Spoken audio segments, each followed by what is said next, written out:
Jika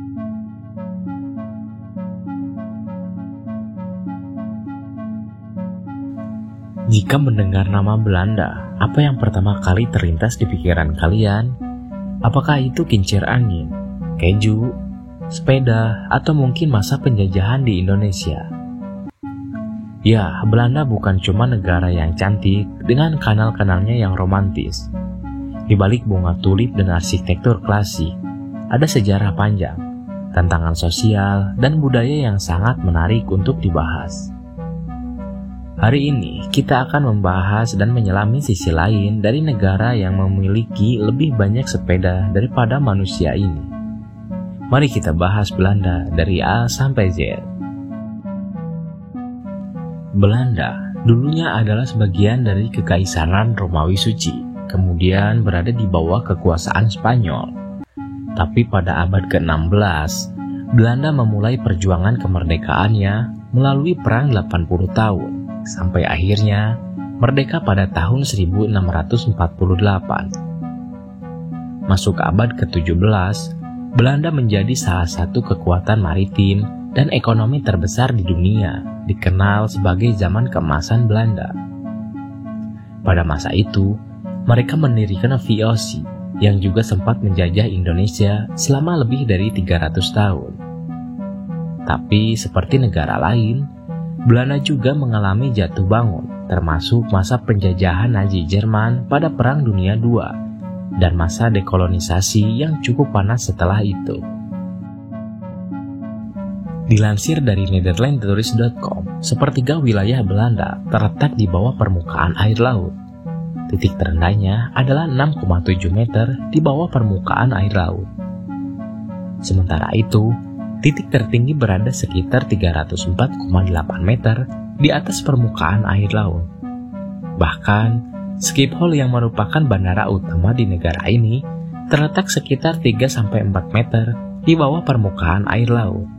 Negara ini juga merupakan negara dengan ketinggian terendah di Eropa. Julukan sebagai negeri kincir angin bukan hanya kiasan saja, tapi memang Belanda memiliki banyak kincir angin yang tersebar di wilayahnya.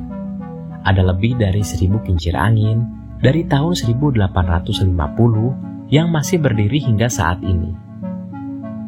Belanda telah berhasil menerapkan sistem reklamasi lahan, yaitu polder yang kompleks. Dengan sistem ini, wilayah daratan yang lebih rendah dari air laut dapat dipertahankan dari banjir dan air pasang. Sistem ini melibatkan adanya tanggul dan pompa yang dulunya dibantu oleh kincir angin sebagai sumber suplai energinya. Kincir inilah yang menjadi cikal bakal ikon negara ini. Saat ini, kincir tersebut masih tetap berdiri meskipun sudah digantikan oleh keberadaan mesin pompa yang bisa langsung menyedot air laut yang masuk secara berlebihan ke daratan. Beberapa dari kincir tradisional ini masih digunakan untuk keperluan irigasi dan menggiling biji-bijian. Kinderdijk merupakan wilayah di Belanda yang ditetapkan UNESCO sebagai salah satu warisan dunia karena memiliki 19 kincir angin tradisional. Belanda saat ini memberikan reward ke pekerja yang mau pergi ke kantor dengan bersepeda. Reward itu berupa kredit pajak senilai 0,19 euro per kilometer. Lebih dari 50% warga Belanda tinggal di rumah dengan jarak kurang dari 15 km ke tempat kerja mereka, dan jarak itu masih bisa dijangkau dengan bersepeda.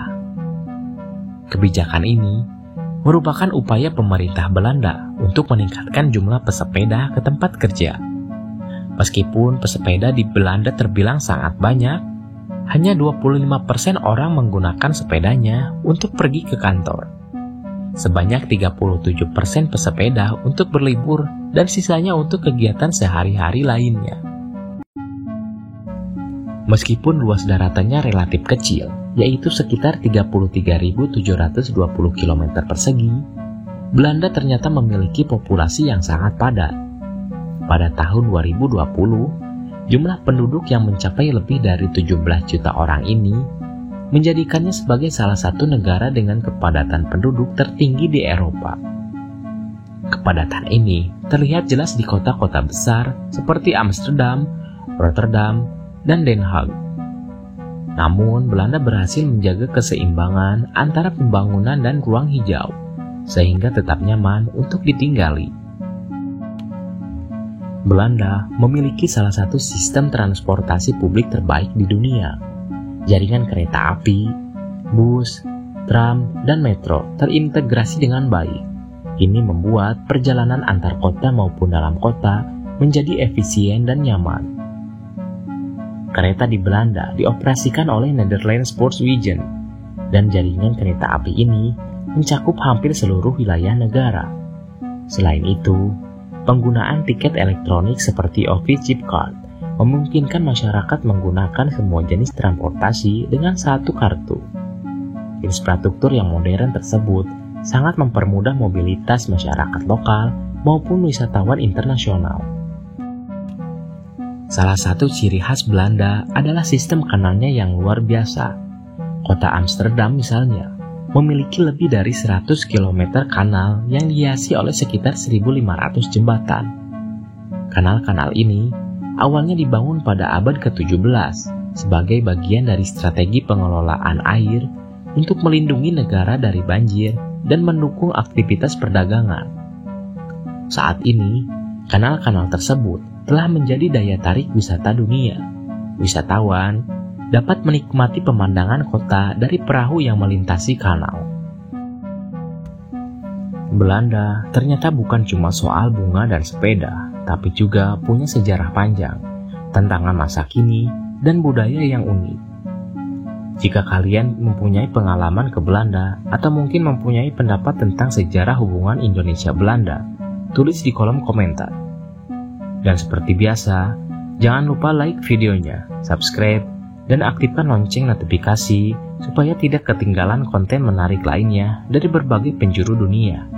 Sampai ketemu di video selanjutnya.